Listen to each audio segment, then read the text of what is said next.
This next comedian actually reminds me of my hometown a lot because as a 20-year-old man, he is celebrating his first week of only having one DUI instead of 2. So please welcome Chayson Scott.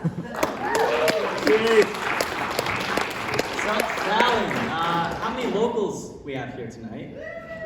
That's good because it'd be super weird if you came out of town to see this. You guys are probably sick of all the other towns in Nevada, saying, oh, Fallon's riddled with meth labs. So I won't, bore you guys with more of the same old material. Okay, I do have one. This place is like Breaking Bad, except more depressing. Breaking worse. At least it's not Pahrump.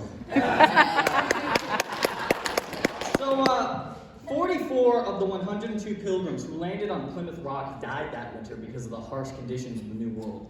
That is 43% of those immigrants who sailed here on those 3 ships that our elementary school teachers etched into our minds.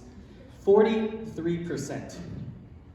Really makes you wonder, why didn't they pack a sweater? That's why I was listening to my grandma when she tells me it's gonna be cold out tonight, because I ain't going out like no bitch-ass pilgrim. I think my house is haunted. Last night I was brushing my teeth and then blood started to ooze out from the walls, and it formed a message on hell from the great beyond. But it was in cursive, so I don't know what it says. Being white is a lot like having a Disneyland Fast Pass, but for your entire life. I was hanging out with my black friend, who definitely exists, and he was like, Chayson, you're cool, so you can say it around me. And I was like, wow, this must be how Steve Nash feels all the time.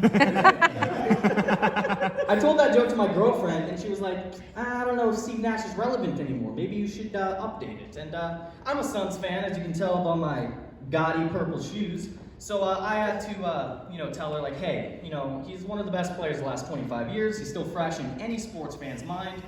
And then I beat the shit out of her. And I was like, wow, this must be how Chris Brown feels all the time. My girlfriend recently left me for another guy. But it's cool because now I can relate to Alanis Morissette's You Oughta Know on a deeper level.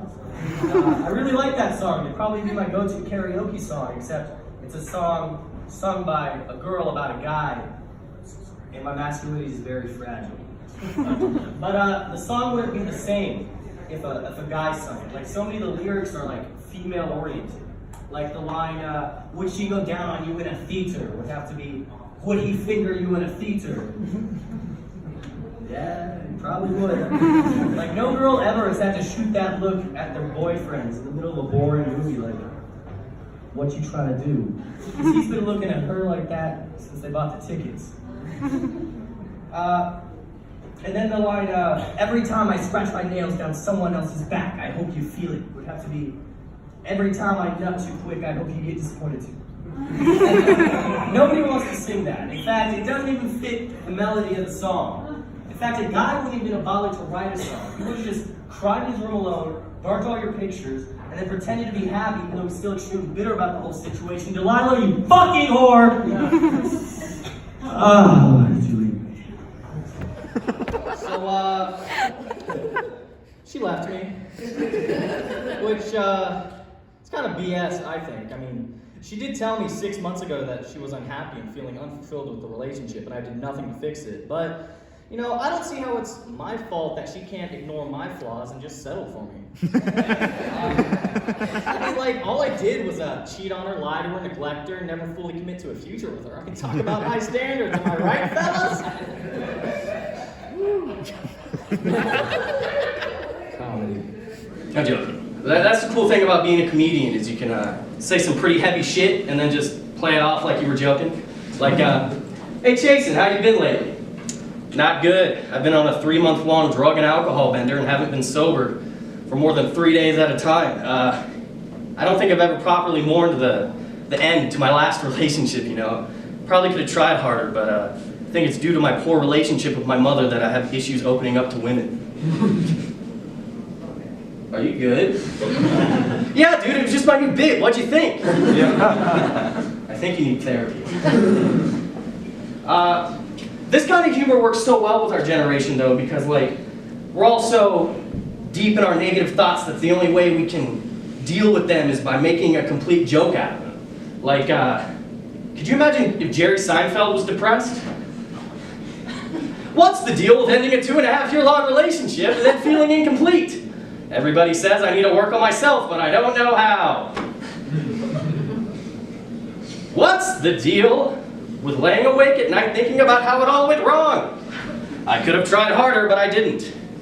What's the deal with using alcohol to drown out your negative thoughts? I used to only drink on the weekends, but now I'm an alcoholic. What's the deal with turning to harder substances to make the days easier? I used to be a DARE graduate, now I do crack. What's the deal when life loses all meaning? What's the deal, Jerry? What's the fucking deal? Why doesn't she love me anymore? What is she seeing? Newman. I feel like I'm a bit more high energy, a bit more trashy than my pals in the comedy club. Like, I feel like they're more like wine, you know. They can have fun, but they're classy about it. I'm more like Four Loko. I'm cheap, kind of gross, and everyone regrets spending time with me. You know, when I was a kid, I asked my dad what sex was like, and you know, he didn't want to do the whole, I don't know, ask me when you're older thing. So he tried to explain it to me, so, you know, 9-year-old me could understand. He was like, Chayson, look, imagine you had the best steak of your life, you know, cooked to perfection, totally juicy, and then you stuck your dick in it and fucked it. And I was like, wow, thanks, Dad, that really helped. No, what he really did was he compared sex to a really good meal, you know, like it releases dopamine and dolphins or some bullshit. And, you know, now that I'm older and I've experienced it, I can say that analogy doesn't really work because, you know, I've never woken up in a room I don't recognize without my pants and looked at my reflection in the mirror with shame, telling myself I'm better than this after a really good steak. I hate those sports fans that refer to the team they root for as, you know, my team, like, my Lakers really lucked out in free agency this year, or my Patriots really going all the way, New England clank out of Peter Griffin.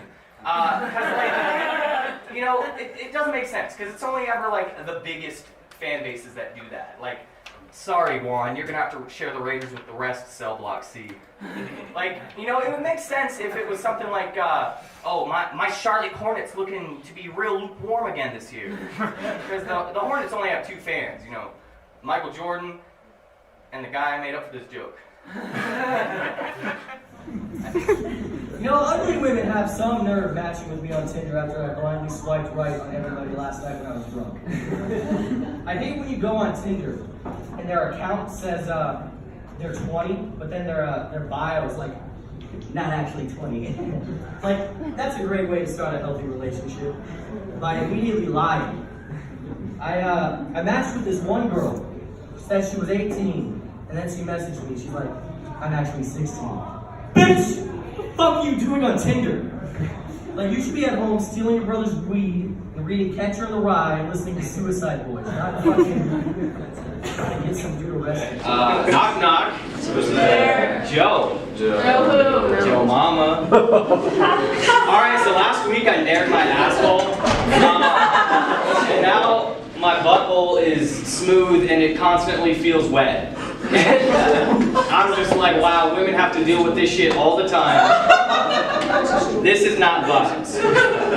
Some of you might be wondering why I nared my butthole.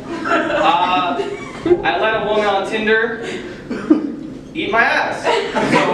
So that was cool. C'est la vie, I guess, you know. I used to get bullied a lot in middle school, surprisingly. And there was this one kid, Eric, who used to bully me quite regularly. It was Eric with a K, by the way, because his parents knew he was going to be an asshole. So one day in math class, you know, we're doing stuff with like fractions or something. And he gets up and he's all like, hey everyone, Chayson rides a short bus. And everyone laughed. Completely ruined my day, which, you know, now it doesn't seem like a big deal, but I was a kid, so like, you know, I cut deep. That night, I was at home playing Pokemon when it hit me. Eric rides the same bus as I do. I had the perfect comeback for the situation way after the fact. And to this day, that is still my biggest regret in life. And I go to UNR pursuing a theater degree, and I'm like 20K in debt to that worthless degree. So yeah, that's saying something. Like, if I could go back in time and say that to Eric, or stop 9/11, I'd stop 9/11. I'd be a hero. They'd build statues of me. But then, I would wait in secrecy for 11 years, and then on that day, I would bust down the door to my middle school classroom and I'd punch Eric in his bitch face. And then I'd turn to myself and say, invest in Bitcoin. And he'd be like, what's Bitcoin? And I'd be like, I don't know, nobody really knows. And then I'd start to fade out from existence because the new me in the timeline would have no reason to go back in time in the first place, thus creating a paradox destroying the entire universe. But who got the last laugh, Eric? Me, bitch. Alright, thank you.